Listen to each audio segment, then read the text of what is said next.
Hello and welcome everyone. I am Gia, the Kaizen Investor. I am super excited to have a lovely guest on today. She is a phenomenal entrepreneur and her name is Felecia Hatcher. I'm going to bring her on right now. Hi Felecia, how are you? Hey, good. How are you? I'm super excited to have you on today. I'm happy to be here. Thanks for the invitation. Felecia, for the people who don't know, can you tell them who you are and what you do? Sure. My name is Felecia Hatcher, based in Miami. I am a mom of two brilliant but very busy kids.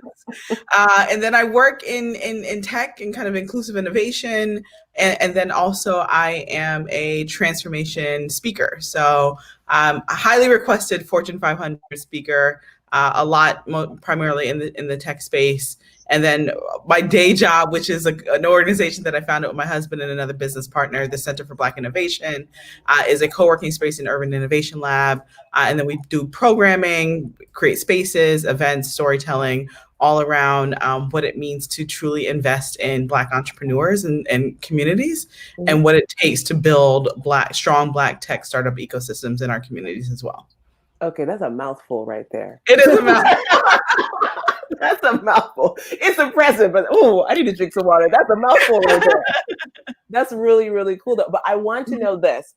All these wonderful accolades. And once again, I also have to add to people watching, she's being very modest because it's much more that she does. She's very, very modest with that list. That's not even the half of it right there. Yeah. But I want to know this. How did it all begin?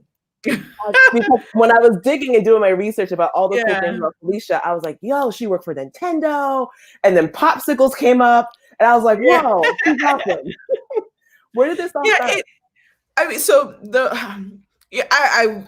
I can take it all the way back to high school, right? Being like a C student, teaching myself how to code, winning like a ton of money for scholarships as a C student, realizing like there was more than one pathway to success, but then also having like a bunch of educated teachers and people that you trust kind of doubting you.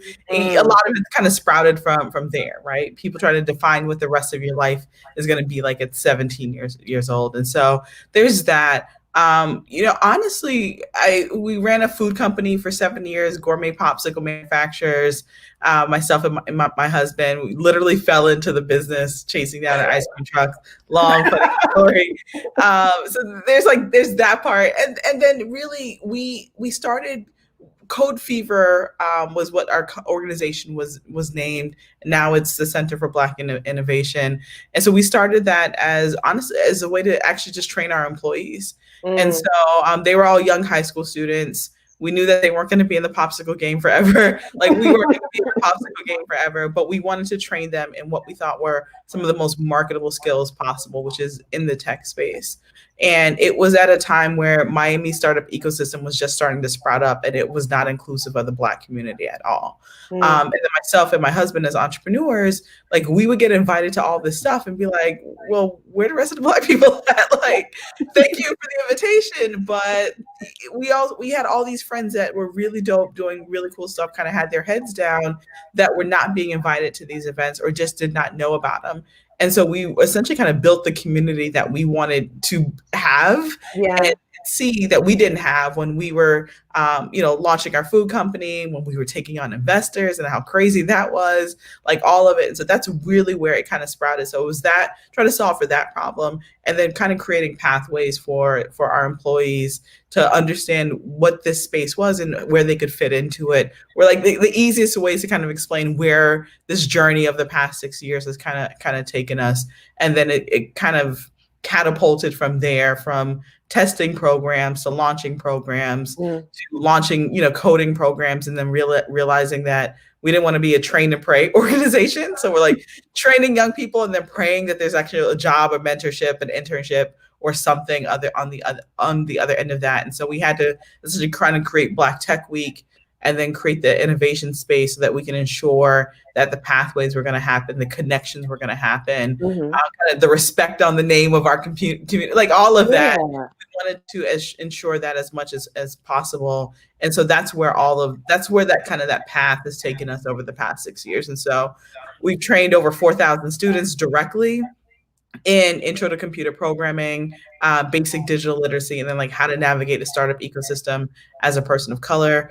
We've helped connect like Black entrepreneurs to millions of dollars in funding and like direct access points to accelerators and incubator programs. And then we built out a video game for in partnership with NBC Universal, where over 3 million educators and young people have been introduced to computer programming through it. We built the Grinch video game for Hour of Code as well. So like we've in the little area of Overtown that we're in, we've made some really amazing things happen, but we have a long way to go in what we're trying to now do with the next iteration of our organization, which is the Center for Black Innovation. So ultimately, I want to see the big picture goal for your organization. Yeah. What will that be? What is that?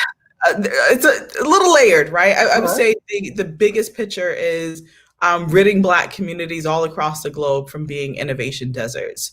And so most people are familiar with food deserts, people having to travel miles to get access to fresh fruits and vegetables. Yeah. Well, the same thing has been happening from an innovation standpoint. And so as communities have been like, hey, we want to be the next Silicon whatever, or we want to build out our innovation communities or our innovation districts, we want to be known as a smart city. There has been a complete disconnect from Black communities primarily, but Black and brown communities as well, right? And so that means that we're not financial beneficiaries of everything that the innovation economy has to offer. We index really highly on the gig economy side of the innovation economy, but the wealth generation of that just is not existing in what we would hope, right? And so you saw in 2008, which was a very similar kind of economic downturn to what we're having. Yeah. Well, that was the largest transfer of Black wealth happened in 2008. Why? Because our grandparents and our parents and our great grandparents were fortunate enough they were still alive then, were holding on to wealth in their homes. And that is what they were going to pass down. And so when they lost their homes, that was the greatest transfer of Black wealth that has happened in our generation.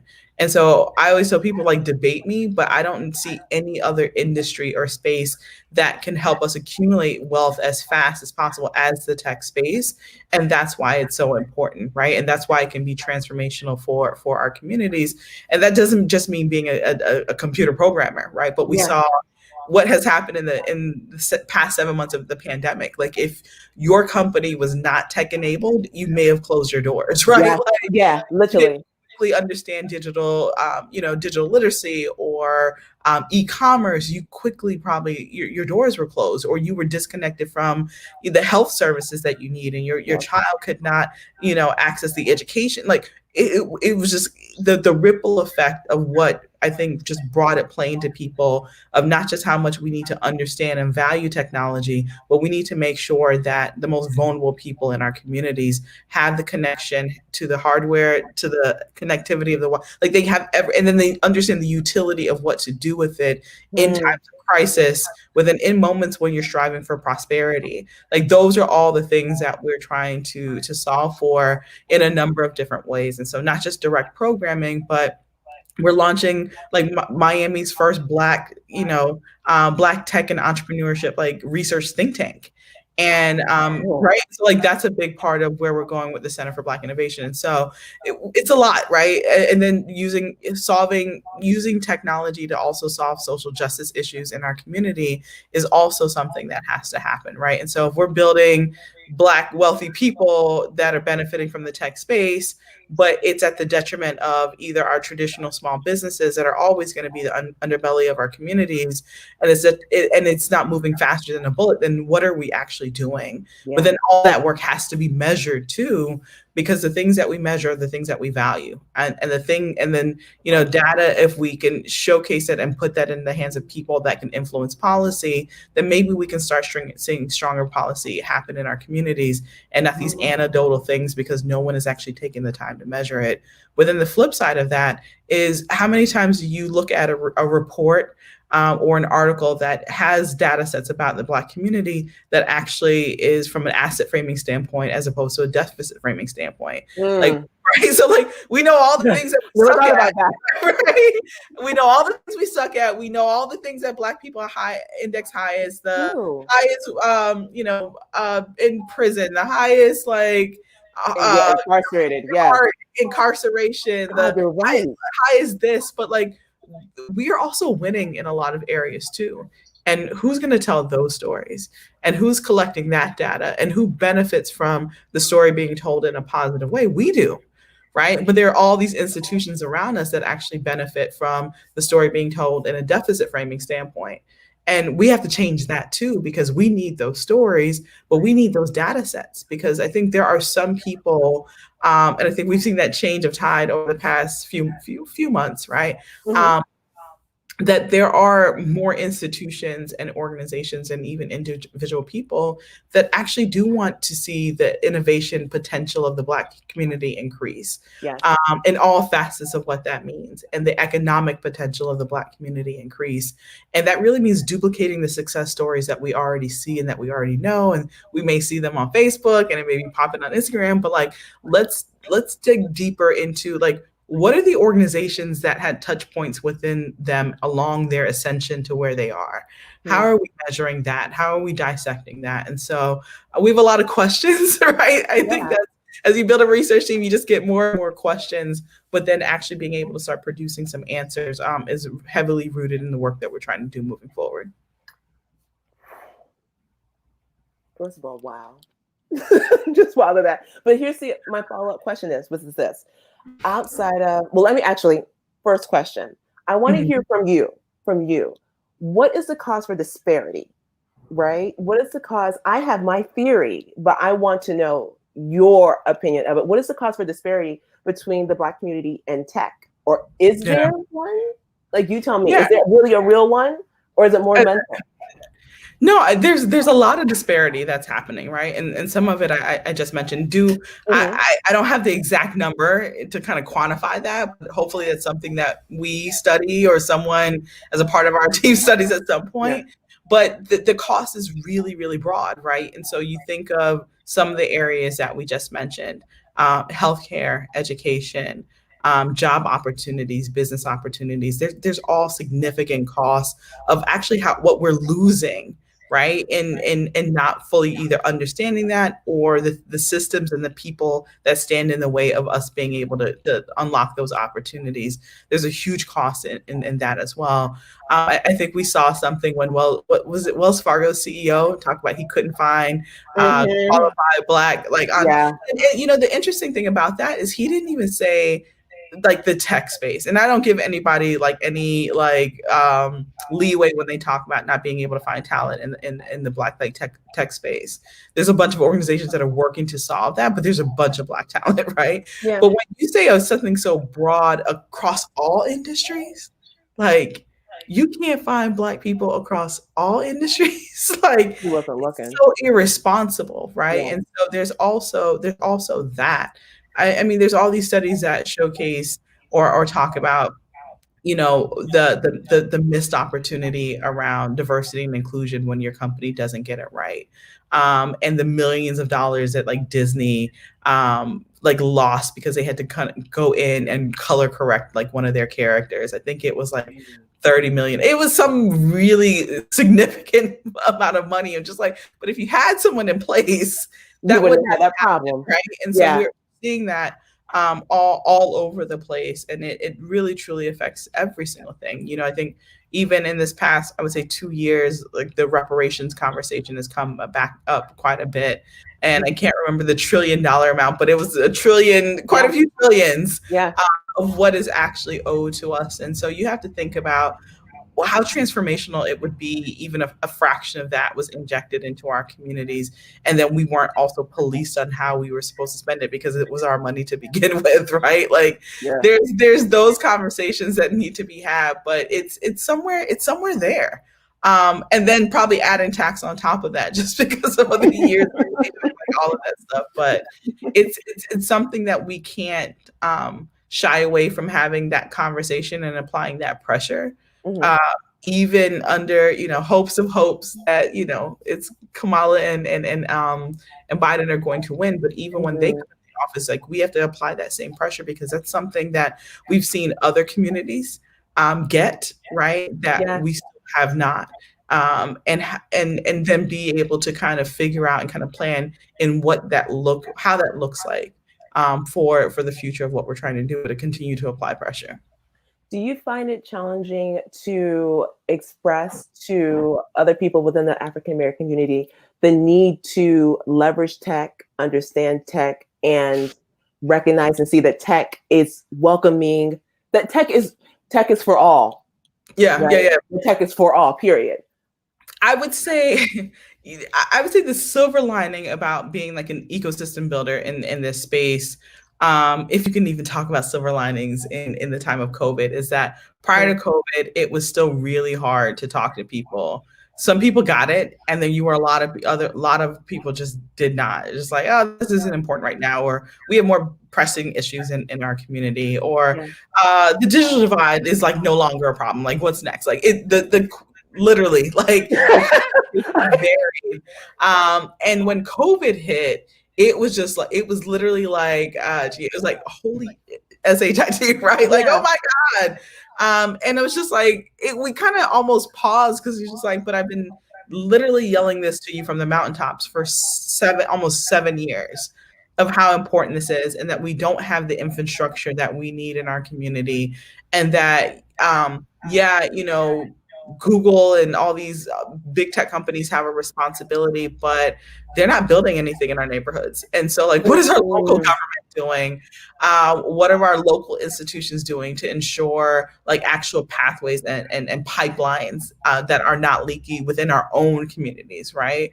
And so I'm like, this is nothing new. Like I was having a conversation with someone that was the picture that was floating around with the two little girls that had like their laptops and they were sitting like in the parking lot of a McDonald's, and how people were going. And I was just like, yeah, that picture should bother you, but it should not surprise you, because that's what has been happening, right? And so when you don't think about building an ecosystem within an ecosystem to support everything that a Black tech professional or a Black young person needs, then you were short-sighted. And that's the pushback that we would get, or the pushback that we would actually kind of push on people when they wanted us, like, come in and run a 6-week coding program. And we just like, but after this, what's next? Yeah. And if you're not thinking through that full trajectory for that young person, we're not the organization for you to like, we're not going to be a good fit, because you have to be thinking about that. Because after the 6 weeks, then what?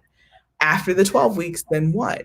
And so how does this then integrate back into the overall ecosystem? What are the other resources? What is the next step that you were trying to accomplish? And so when you see those young girls sitting in front of McDonald's, but we also saw that, right? And so we continue to see that. Yeah. You're running a 12-week program for adults for re-entry, right? Re-entering like citizens. And they're out of the program at 5 o'clock, but they have homework. They may not have Wi-Fi in their home. And you know what? The library closes at 5. Yep. And so the local area or local place that you're telling us should be where they can get the additional support that they need, or the Wi-Fi that they need, also closes at 5. So how are they going to successfully complete the program if that is not a big part of it and you're not thinking through that, right? And so there's ways that we can better integrate like everything that's needed.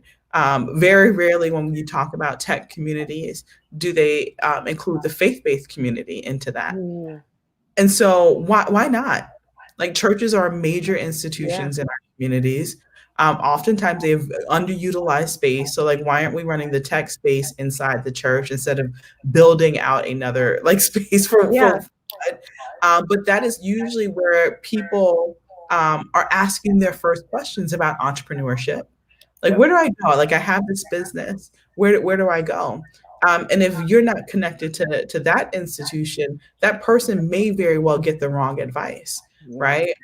Or they may be steered in a direction that's 100 miles in the wrong direction, and they've wasted so much time, and they may have fallen out of love with this idea, or not getting connected to the resources that they needed at that time. And so all of that really is centered around us as Black people.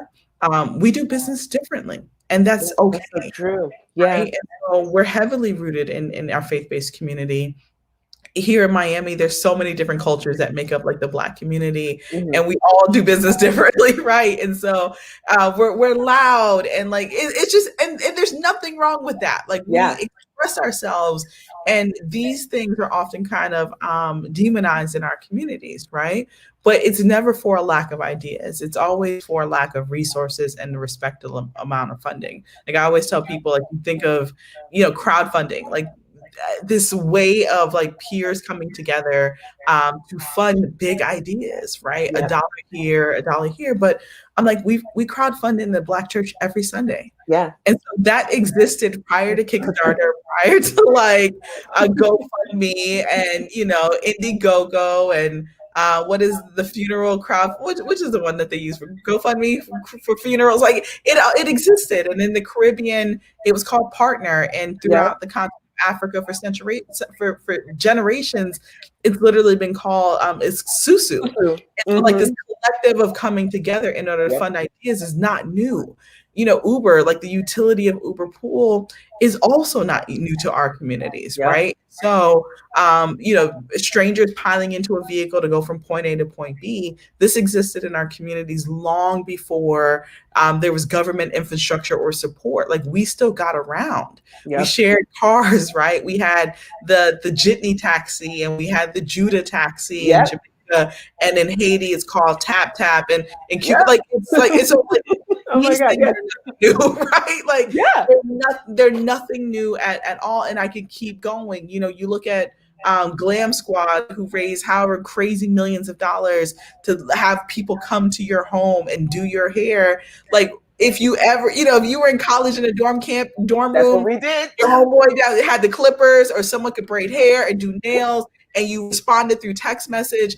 And so none of this, and when I tell people that, I'm like, I'm not saying that Glam Squad and, Uber neighborhoods and like stole our ideas. But what happened is our ideas were laughed at.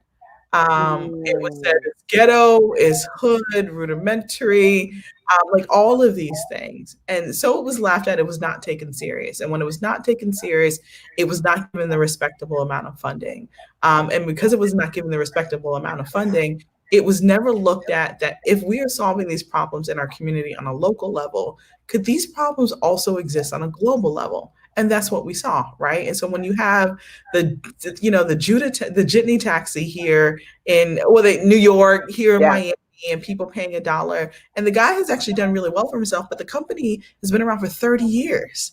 And so I didn't know that. Right. So if you were an investor saying that you missed out on Uber and Lyft, like you could have gotten in on something 20 years before these things existed if you were looking at our communities for the opportunities as opposed to the obstacles, and not saying like we continue to solve problems out of necessity, and these problems can also be solved on a global level, meaning that we have a global market potential for what we're building.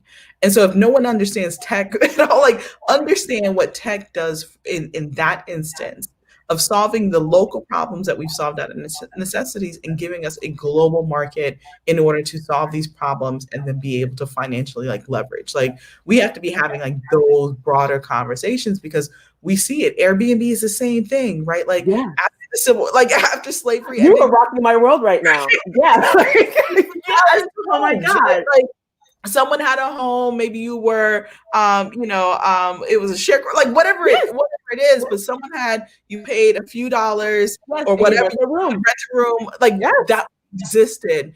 And then it was not just demonizing the Black community, but then the Hispanic community and the Indian community. Like, why they all piling in them homes? Like, what are they doing? Like, but you value it from Airbnb, people piling into homes.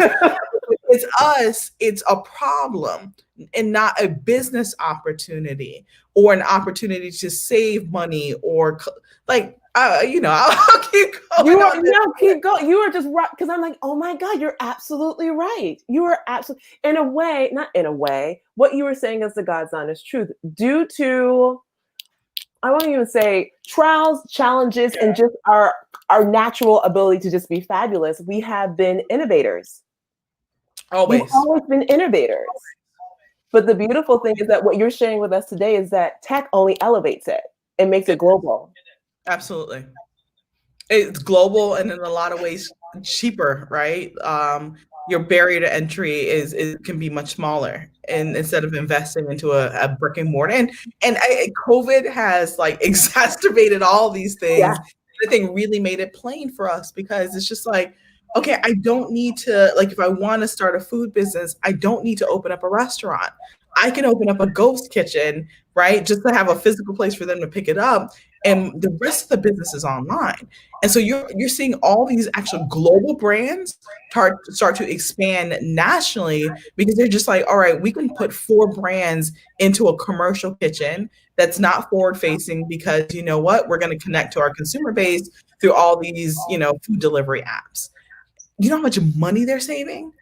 Crazy amount of money. But then like our local communities and some of our government agencies still have not made that click, right? And so if you're going to program for an entrepreneur, you don't need to put capital improvements. Like, you can actually have 50 different food businesses in one shared commercial kitchen and help them on the marketing side, help them on the e-commerce side. Your dollars would go so much further than it would be to, take out $100,000 like loan in order to build out a kitchen where there's no foot traffic anymore, right? And so we're seeing that kind of shift. I think in the education space is really where we saw it, right? Like, all these pods open up, all these educators just like, forget this classroom. Like, I could literally launch my Zoom classroom and work with people that I want to work with, and families will pay me in order to solve a problem for them right now, which is giving their child a personalized education. And that also presents an opportunity, right? It's just like, I know for us, like my daughter was born a preemie, and so she's fabulous, but like we've had all these kind of learning interventions that we've had to put in place. And so we're homeschooling her right now through an out-school platform, and she has all phenomenal Black instructors, except for like, so dope. And we could be more active in her education, but we could also be more have a stronger role and a better role in designing who is educating our child. And that technology also presented that opportunity for a fraction of what we thought it would cost it to be able to do so.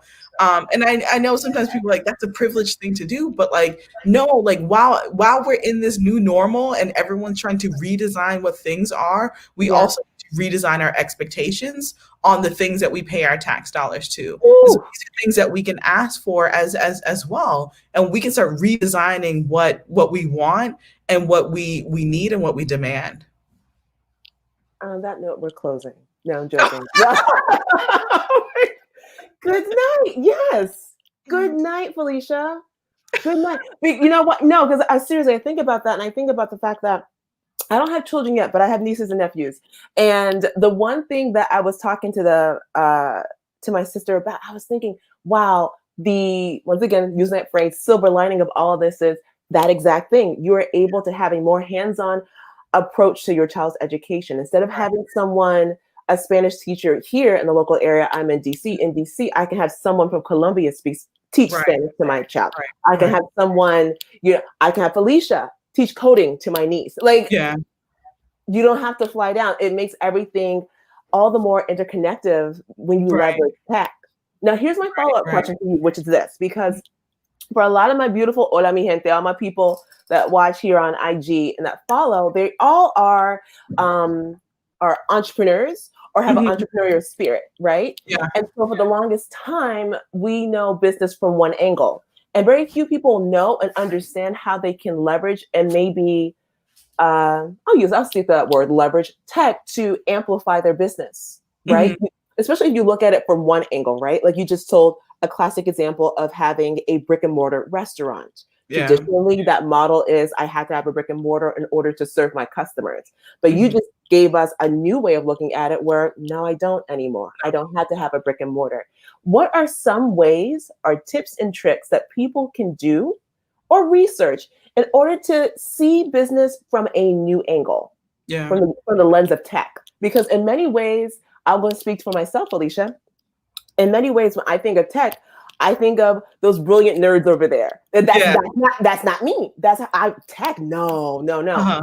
It wasn't until I was exposed to you, and shout out to what's her name, Tara Reid, Apps Without Code. Yeah. So dope. And I'm like, oh, I can design an app without learning how to code. Like all these things, we just don't know what's accessible and what's possible for us because it seems so lofty and so over there. Yeah. It always surprised me, right? And we've always had to break it down for people. I'm just like, what we're doing is using tech right now. And I think the picture has been painted to us that like, unless you're like in AI and VR and machine learning and like all this stuff, that you're just like dabbling, like you're not like. But if you can be badass on Canva, like you are designing and using tech tools, right? Like if you know your way around IG and StreamYard, like you're also using technology tools. You are in tech. You are a techie. And I think so often we constantly wait for people to bestow this title on us before we say this is the thing that we're doing, right? Like I know how to code, but you know what? My favorite, I will design in Squarespace all day long. Right? and it functions, and the websites are profitable. WordPress websites can be like. Do not let people or these institutions tell you that you are not in tech, because you're either going to be consuming tech and using tech, or you're going to be consumed by tech. Either way, you have a role, right? And for all of us, we don't want to be consumed by these technology companies. We want to be using it to better what we're trying to do. And so that's what I always tell people, like whether you think you are or not, you're in it. But understand the role that you can play and the role that these larger technology companies will play if you are not using it to your advantage. But we all use it. Like our iPhones or our Android phones are more sophisticated than computers 10 years ago, right? Like they're in our pockets. And so why not be using these tools? Why not start these companies with all these tools? I think there's so much potential. I was actually speaking at a conference for some high school students not too long ago, and we were talking about the exact same thing. And I was just like, you guys, you know what? You can start like a Fiverr kind of outsourcing business. And I'm gonna tell you what to do. You go on Fiverr and you look at 2 or 3 of like the most requested jobs that people need done. You find a really, really good person that has 5 or 6 stars, not 5 or 6 stars, 5 stars or better, right? Or 4.9 or better. And you start your business on top of that. And so you go out and get the customer and you outsource it to this Fiverr person because you know that they deliver. And say they charge $30, you charge $100, you get the customer, you're making upwards of a $60 to $70 profit with whatever cost. And you don't even have to learn the technology, but you are using technology to connect yourself and service the customer.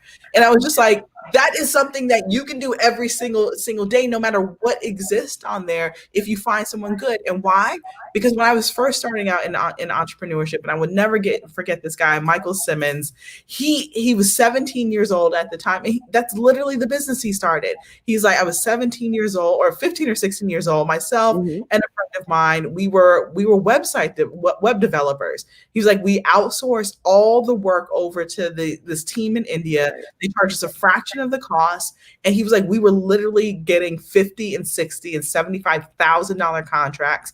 And it was only costing us like $5,000 to $10,000 in order to do this. And he was like, the only problem that they had is when clients wanted to get on the phone, because they were 17 years old. They didn't want them to know that they were just like these kids running this business. And it opened my eyes to like the whole outsourcing. And for some of us, we're just like, no, if we don't learn all the hard skills in order to do, like, no, it's about working smart. And we have to remove ourselves from thinking that the only way that we can be financially stable or start generating wealth or have a credible business is that it has to be sad money or hard money. money, right? Like none of that has to happen in order to be able to do these things. And that, I think, the ease in which technology also provides you pathways to outsource and connect with people and sell these things is insane, right? Like I'm not in drop shipping, but I studied drop shipping for a while. My mind was, I'm like, wait, y'all don't have any of this inventory? Like you set up the site and launch the e-commerce, maybe spend a few dollars on ads, and like someone over somewhere is just drop shipping the stuff, like insane. And these are the ways in which other people are winning that we either don't understand or not curious enough, or we overlook it because we have been conditioned that if it's not hard struggle money, then it must not be legit. And my dad is, I'm gonna tell you, my dad is like that. My dad has been in construction and development for all of his life, right? Like he's been running the company with my uncle for 20 something years. My dad, is a CEO of a multi-million-dollar company and still will come in with like dirt and stuff. Like and could not understand when my husband and I, and even my brother, would like the laptop and a cell phone was primarily what we needed to run everything that we've ever done, right? My dad, to this day, I don't think he even fully understands like what I do. And the fact that I'm out and coming back like with sweat and like in construction boots, he just doesn't fully understand. I'm like, Dad, like, come on, like, and I've had a conversation with him, like, tell me about one of your major pain points in the construction space, and let's see if we can build out some sort of application, some sort of software around that, because I want you to retire, right? Like, take a vacation. My dad hates taking vacation. He loves work, right? In bed by 9 o'clock, up at 4 o'clock every single day. I've been fortunate enough to like see him be an example of excellence and determination and hard work. But my hard work and my dad's hard work is different, right? And I've had mentors train me on what hard work is and what smart work is. And please elaborate. It's pretty much what we just said. Like, we have been conditioned to that if it is not exhausting, soul backbreaking work, then it is not really work. And that is really the difference between kind of like a mentor of mine was like show ponies and like workhorses. And that's what we get frustrated in, right? We're like, that person just like talking and chilling and whatever, and they can't be really working, but how are they moving faster than me? And it's like, you can work 100 miles in the wrong direction and you could be physically exhausted with what you're doing, but you're not working smart, right? And so like, it's kind of like what I said with the young people with the Fiverr example. Like, you could go to a coding school if you want to. And I'm not saying anything wrong with that. Run a coding organization. But if that is not your zone of genius, and maybe building relationships is your zone of genius, but you still want to play in that space, you don't have to build the thing and sell the thing.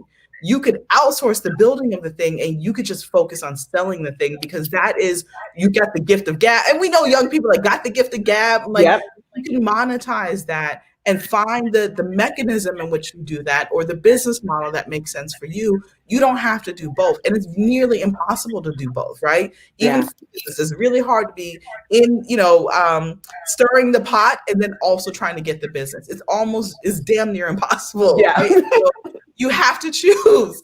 You have to choose. But I think it goes, I love Gay Hendricks' book, The Big Leap, and I talk about it all the time. I need to read that. It's a really good book. Okay. 2 years ago, in a program that I was in, I was introduced to his book, and it's completely changed my life. And he talks about getting to your zone of genius. And there's 4 quadrants that get you to that point. So your zone of incompetence is you doing all these things that you have no business doing. You are actually the worst in the world at doing these things, but somehow you do them anyways, or they end up on your to-do list or whatever. They're literally sucking your time. Your zone of competence is you know how to do these things, but there are still so many more people in the world that do these things better than you, also not a best use of your time. Your zone of excellence is you are actually good at these things. You're probably getting paid really good money, and it's the thing that people probably come to you all the time. Can you solve this problem for me? Most of us get to that box, fortunate enough to get to that box, and we live and die in that box. But if you're in that box, you kind of have this tension in your body, right? Or this itch that like, am I being the best steward of my gifts sitting in this box? Am I leaving it all on the court, right? Yeah. In this box. Do I feel like there's a higher calling for me? Or if I had this kind of pivot, then I would truly feel fulfilled. Or what you were kind of talking about earlier about not necessarily balance, but like alignment. Will I feel truly Exactly. aligned? And so your zone of genius is you actually saying, I am the best in the world at what I do. That does not take away from anyone else being able to do that thing, but you confidently being able to say, I am the best in the world at this. And this is my zone of genius. This is when I show up and show out. This is where I'm going to make my money, like my real money, not my travel money and my sad money. This is where I will make my money, where it's aligned with me, where I'm fulfilled, where I'm truly can bestow on myself that I'm a genius at doing this work, right? And that is the zone of genius. Where I think Gay Hendricks leads off is like, you got to look at the commonalities of all the things that you put in your genius box and then say, well, what opportunities does this present for me, right? Mm. So for me, I am like, my zone of genius is being a solutions-driven communicator. When I talk, right, and when I teach, I am providing solutions. I do that by delivering keynotes, right, Yep. on stages for Fortune 500 companies. I develop programs, and I also use it to raise money. Those are my 3 areas in which that manifests itself. And my zone of genius literally shows up in every single thing that I work on in the exact same way. And so when people are just like, you run, like I'm a partner in a hip hop, I was going to say donuts. We should have done that. I'm a partner in a hip hop ice cream shop in Miami Gardens. I run a global consulting agency, and we also do like software and digital architect, like storytelling. Then I'm the executive director and co-founder of Center for Black Innovation, right? And they got other projects sprinkled. But and the transformation coach, which I think is so cool. Like all the things. Carry on. My role is the exact same way in every single one of those things. And if I was in there making ice cream, I would be effing the store up. Like I would be, right? And if I would be teaching a coding class or running like the day-to-day of our co-working space, I would also be getting in the way. But I show up, I'm a solution-driven communicator. I can talk to our partners. I can do a talk. I can develop the program. And then it's someone else that needs to do the execution. And through that, I raise the money that we need to run the organization, right? Same thing with the ice cream shop. Like I can evangelize for it. I can do the media and the storytelling, and I can raise the money when the money needs to be raised. And so that's what people need to understand. And I think for a lot of us, we have been taught like, oh, like you just need to like do the work that you love and you'll never work a day in your life. And I'm like, that's BS. Like, it's really hard work. Yeah. Or just like, build a thing and the people will come, or all these different things that we hear about like finding the thing that sets our soul on fire. And what I love about that process is that it actually gives you a process of elimination of all the BS stuff that you're working on or that are taking the time, right? Because the first two, your zone of incompetence and your zone of competence, are actually your zone of low return. They bring you no financial return, no energy return, no relationship return, if you focus on the things that are in that box. So you know what? Your goal, once you get into your zone of genius, is to then find other people that zone of genius is the thing that you suck at, and you build the team that way. And that's how you get to true freedom. But like, I just love it because you have a process of figuring out how to get to that point instead of just people just like take a personality test and then just like know what to do. And just like, no, you can spend your whole life struggling to figure out what that thing is, or thinking that you need to fit yourself into a job description instead of saying, these are the things that I'm good at. And then I'm going to do a lifestyle design around building the life that allows me to focus on these things and then build a team to support me so that I stay in my zone of genius. And then it gives you boundaries. It gives you, more than anything, it has given me boundaries. And so I'm always telling my husband, I'm like, that's not in my zone of genius, right? Like, that's not it. But it also, because the other part of that, G, is like, you have to then start empowering your no. And so the only way that you can really start doing zone of genius work and staying in that box is saying no to everything else that's not in. And that's such a hard, I'm still on that journey. But I want you to release a course on that or a program so I can take it. Yeah, I'm still on that journey, right? Like I'm not there yet. What was it? Shonda Rhimes did like her year of yes. I'm like, yes. Oh, that was a great book. Yeah. Because if you're not careful, you'll get yourself into constantly be sucked into situations or by people that are remembering this old version of you. Yeah. And the version of you that is absolutely true to yourself and then true to your talents so that you can be a good steward of your gifts, right? Like the part that I do teach is around like helping people get on stages under their zone of genius, right? Or through their zone of genius. But I'm like, even when they start like charging to speak, I was just like, but if you're going to charge that rate, know that you have to say no to everything else. It's not that rate. Like you have to. Wow. And that's the part that people usually struggle because it's just like, no, like I can't say no. Like, yeah, you can. Because if you're not saying no to this thing, you were literally saying no to yourself and where you're trying to go. You know, that's really heavy, Felecia. That really, really is. But you know what that requires though? Oh, I lost you. We're frozen on the gram. You know what? Let me restart. I'll resend it to you. Or did it die? Okay. I think it died. Hold on. Actually, it's all right. We're going to keep rolling. They've had their time. But here's what it requires. It does require a heavy dose of self-awareness. Like a heavy dose. Okay. Like, oh. Okay. Can you hear me? Okay. Let's start this up again. Okay. People are freaking out. They said, she's gone. She's gone. Hold on, y'all. Hold on. Everybody calm down. It does. Okay. I just sent you another request, Felecia. Okay. They're freaking out in the chat. They're freaking out. They're freaking out. And we're back. We're back. So yes, like I was saying, to do all those things you just mentioned there, that requires a heavy dose of self-awareness. And humility. It does. And it's not sorry, my glasses are fogging up. We were talking about that earlier. It really truly does. And it requires you to get honest with yourself for sure. Right. And that's probably the part that I think is the hardest for us, because before we have all these ideas and aspirations in our head, and before we speak them, we start editing it based off of the judgment eyes that we think we're going to get when we start standing and showing up like full out, right? Like that is what it is, a process that we That's where I'm at right now. Oh my God. Right. And none of those people are going to pay your bills. Like none of them are going to show up. They're, and they just don't. And we allow them to hold so much space. And it's just, it's insane. And it's a process. It's an everyday process. But I always remember, like, none of these people are going to be here.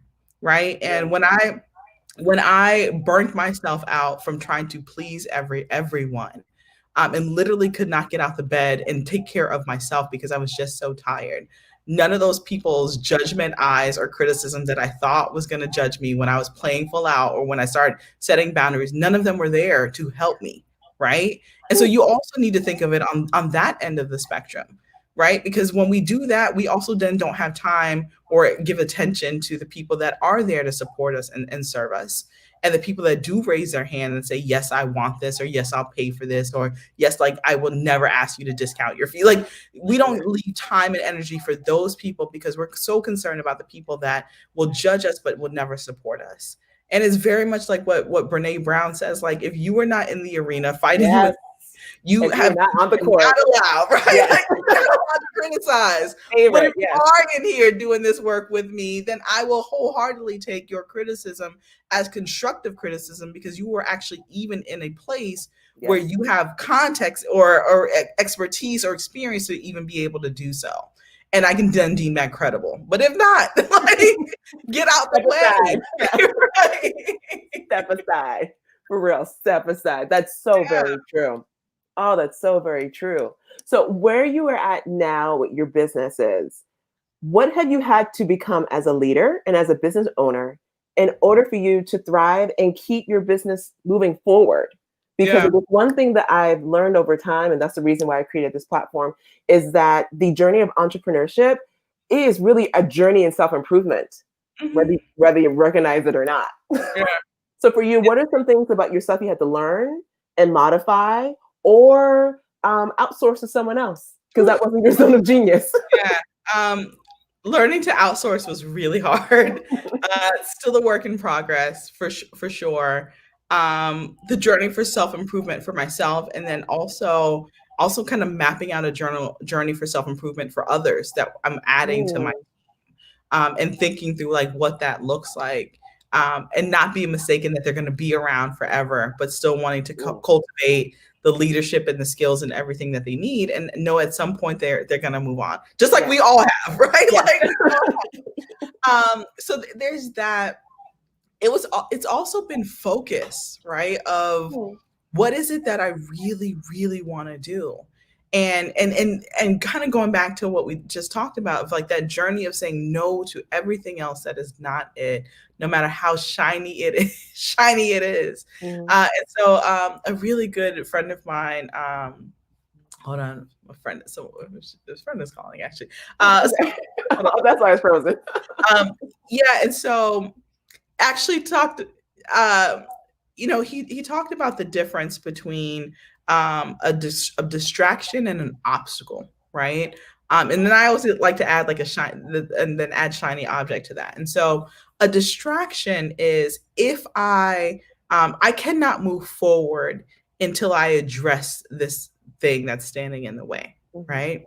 But a distraction is if I address this thing that is standing in the way, I will be completely derailed off my tracks and I will never get back on that path. Right. And then the shiny object is like almost kind of like this blindy thing that is in the corner of your eye that looks really cool, but it's also not it for you. Right. But it may be just not it right now, is kind of the shiny object. And you have to make that decision. And so I think so many of us are derailed, right? We're more distractions than actually obstacles, that when we address these things or go in that direction, we never get back on our path. And I think that's the struggle around being focused on what it is that you want, but you can't get there until you actually honestly ask yourself, what is that you want? Because you'll end up getting this thing that kind of sort of looks like what you kind of sort of want it to be, but it's never going to be it because you haven't made it very plain on like, this is what I want. And for some of us, it's like, it's a lifestyle business, right? And it's just like, I just need this business to maybe do, 6 figures a year, maybe low 6 figures. And it's going to allow me to go to the beach 3 days a week. And it'll allow me to ship out, I don't know, 100 orders a week, but I only got to do 2 days of production and some light administration. And that is what I want, because I want ease and I want a flexible lifestyle. Because the other end that I think a lot of us don't think about is like, as you build your companies, it also requires more of you. And so you also have to figure out what type of company do you want to build, what kind of entrepreneur that you want to be. Because I'll tell you very honestly, like, as we were like building like Code Fever and Blacktech Week, and we constantly had to raise more money. I was on a plane every single week for last year, right? Like pretty much, and it sounds really cool. And then when you realize, like, you know what, at the time my daughter's 5, getting ready to turn 6. This is the first year that I was actually in town on her birthday, right? On October 13th. This was the first year. And I remember early on, my mom was just like, she's not even going to remember when she was like 1 or 2. But as she got older, she did remember. And of course, like we had the birthday party, the weekend, but like that day was important to her. It was important to me because it's both of our birthdays, right? In a lot of ways. But I just remember thinking about that 2 weeks or last week or 2 weeks ago, last week, actually. I was just like, this is the first time I've physically been here, because usually I'm in another city, I'm on a plane. And it's not that she didn't have proper coverage, right? Like if it's not my husband, it's my parents or like my aunt, like, but I wasn't physically there. Yeah. And so you start thinking about all the moments that you miss and what you are willing to compromise or what you're willing to sacrifice in order to achieve that. That's also what you need to take into account in how you're planning what kind of CEO that you want to be. Because if you are running a multi-million-dollar business, at some point in your life, it's going to require all of you. Yeah. And are you willing to sacrifice that till you get to the point where you can hire the staff and outsource and put systems in place, or, you know, find a contract manufacturer? So like, are you willing to do those things? And Mark Monson said it best, like, it's not even so much about what you want and what your dreams are, but like, what are you willing to struggle for? Because that is the truth.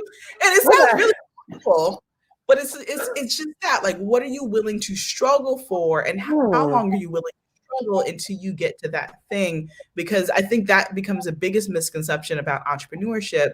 And I think the thing that upsets me the most over the past 5 years, when it's become the sexy thing, is that roses and popping bottles and like throwing up money. It's none of that. It is none of that. You are going to lose friends. You're going to lose probably a significant other. Like, you're going to lose money, hair. You're probably going to get weight. It's none of that. And so because it's not painted that any of those things happen, the first mistake, like, you feel like it's you. And that is not a God, get out of my head, Felecia. Right? And I'm not trying to paint a bad picture for people. No, but it's true.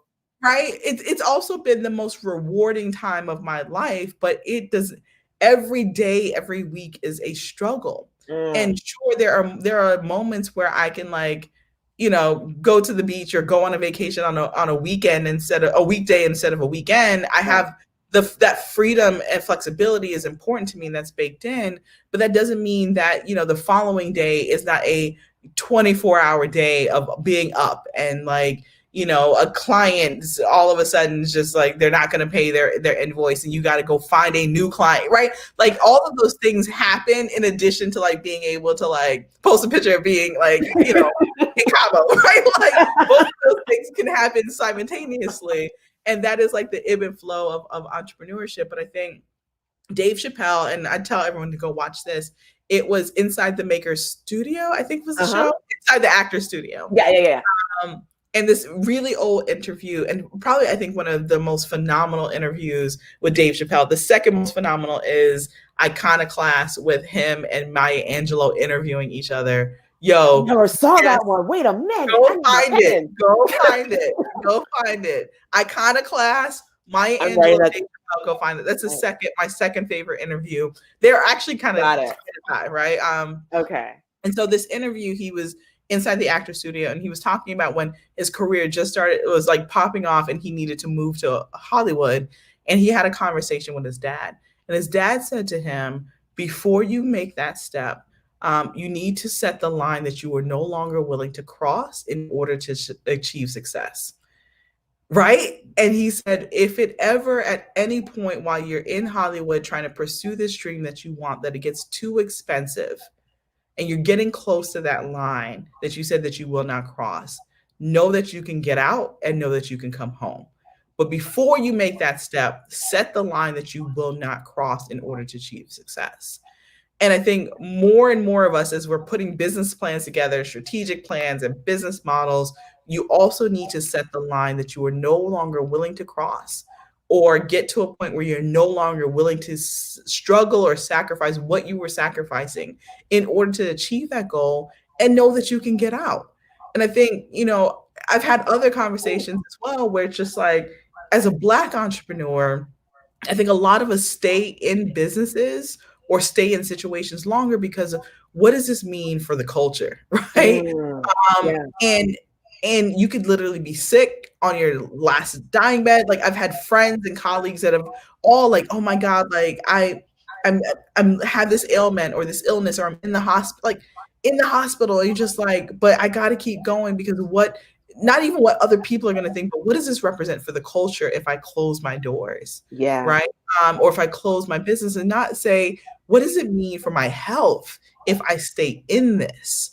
Right. And I know we're kind of going in this whole other direction, but I think in these 7 months, you have to ask yourself, like, am I essential? Right. Just like they were asking about essential workers. Yep. Am I essential? Am I doing essential business? But also, how am I taking care of myself? Right. Yeah. We have to ask those questions. That's real. That's real. Oh, it's okay. It's all right. Don't worry about it. Don't worry about Instagram. It's all right. They'll watch the replay. But no, that is so real. And I really appreciate you expressing that point, I'm in the trenches right now. That's my current struggle, which is being fully aware of what I am building. Yeah. Right? Being fully aware of that and knowing, because my personal fear is making sure that, okay, I want to build a machine, not a monster. And if you are not fully aware, you can be building a monster in your own life. Because I've seen that with my peers. I've seen that before, where the business takes over and it consumes them, and that's not what they initially intended at all. Yeah.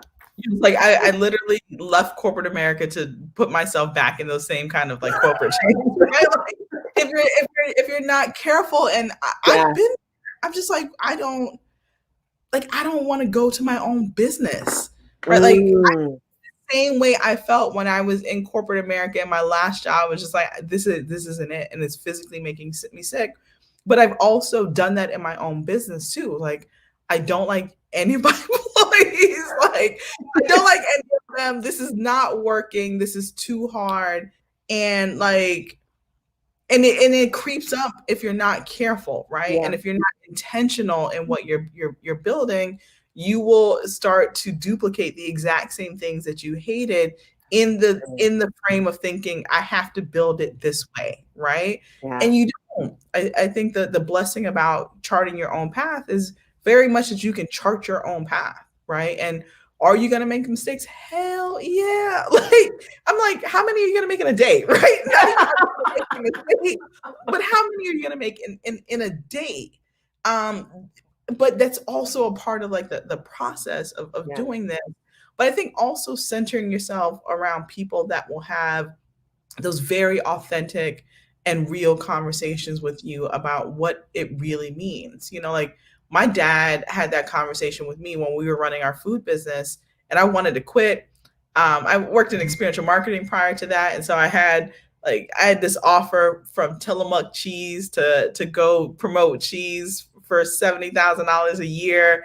At the time, Derek and I were not paying ourselves any salary. We were literally just paying by. And I'm like, man, this isn't working. We put all this money in it. Like, we had hit like Florida cold. So like it's like 65 degrees. No one wants to touch anything cold. And I just remember going to my dad. I was just like, because we were working so hard. And I'm like, I can go promote cheese and it's like 0 brain cells. And then I'll do that for a year and then like for a year contract and then come back. And I just remember talking to my dad and he's just like, if you take that job, you're never coming back. And he was like, you guys think that you're in a little bit of debt now. And he's like, I understand it's a lot, but he was like, at one point he had run his company into $300,000 in debt. And I just never, my dad never knew, right? And he was like, until you get on that level, you can talk about quitting.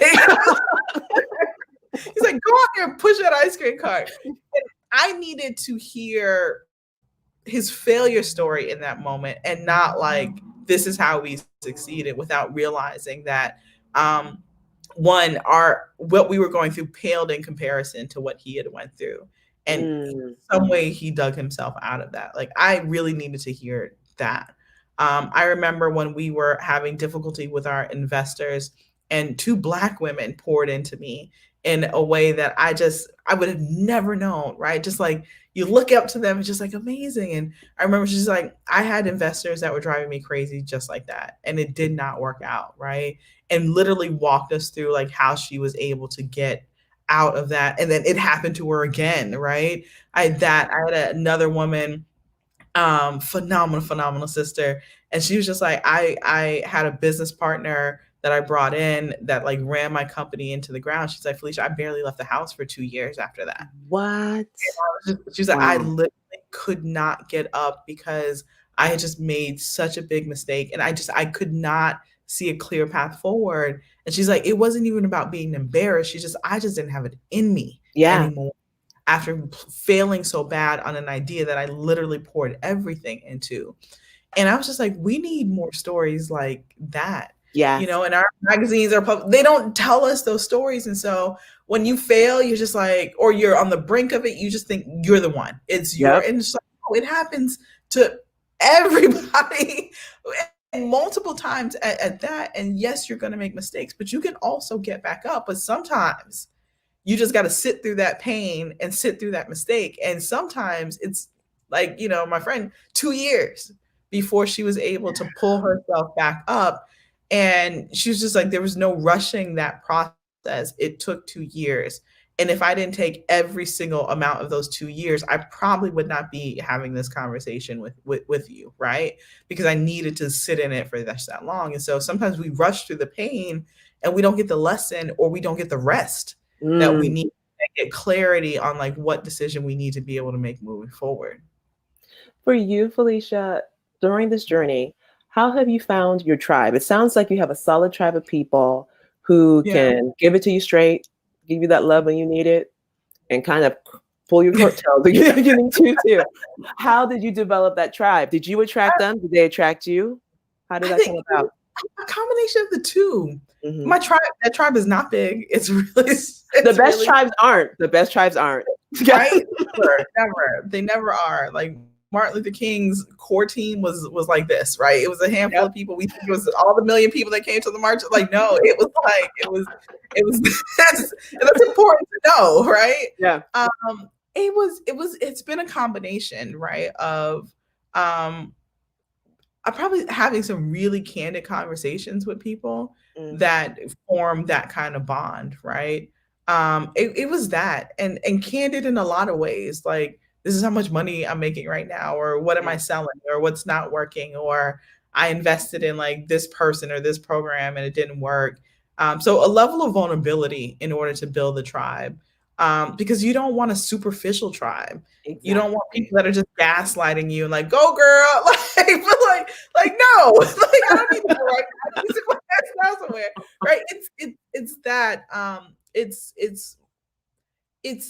they're also all entrepreneurs, right? Which has been an interesting journey. And I think even kind of a part of that process where you realize that not all relationships are going to make it, because as an entrepreneur, your schedule is different. Your sometimes your patience is different, and things get tested and things fall apart. And so I've lost some friends in the process, and it wasn't on this like I'm an entrepreneur and I'm better than. It wasn't that. It was just like, our flow is different.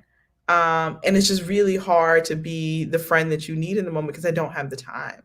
And I can't bring what you're bringing to the, like, sometimes it's that, right? And so what I realized that most of my friends are entrepreneurs or entrepreneurial, and like our paths just we're on the same kind of path because we understand time a little bit differently, right?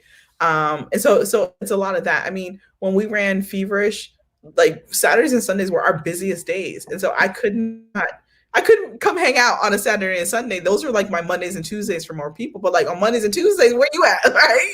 Right? And I'm like, well, I'm free right now at Tuesday at 2:00. What you want to do? And so that caused some contention as well. And I would say none of that has been easy, right? Like you kind of look back at friendships like, I wish we could rekindle or start back, but the seasons, right? Things happen for seasons, but it's not a lot of people, it's a handful of people that I hold really close to the chest, right? And those are also people where you can not talk for 6 months, and then you pick up the phone and it's not like, where you been? It's just been like, girl, what's going on? Or, it's been that.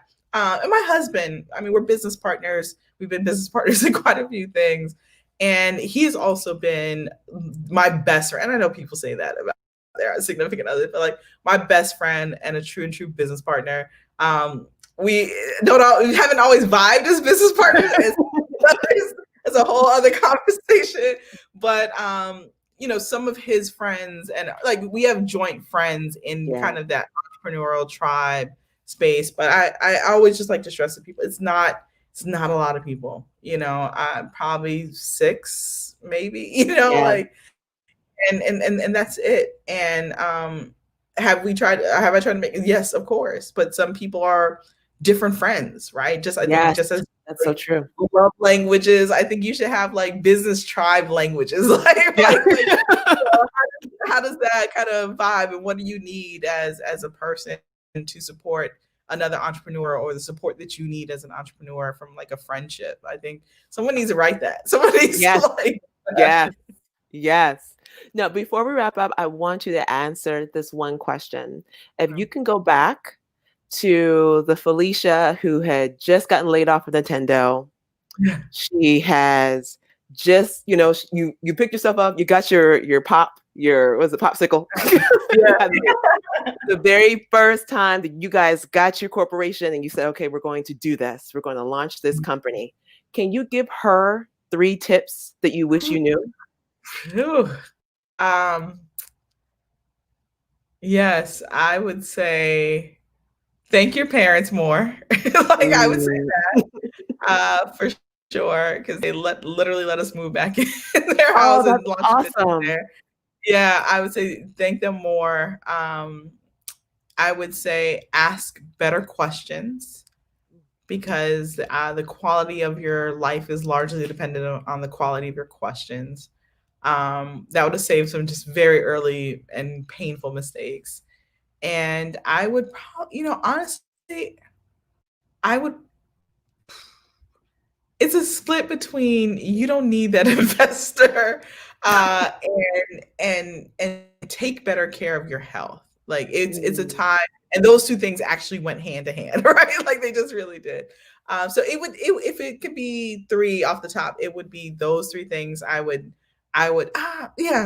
and don't be so hard on yourself. Like the third one would be a tie between those 3 things.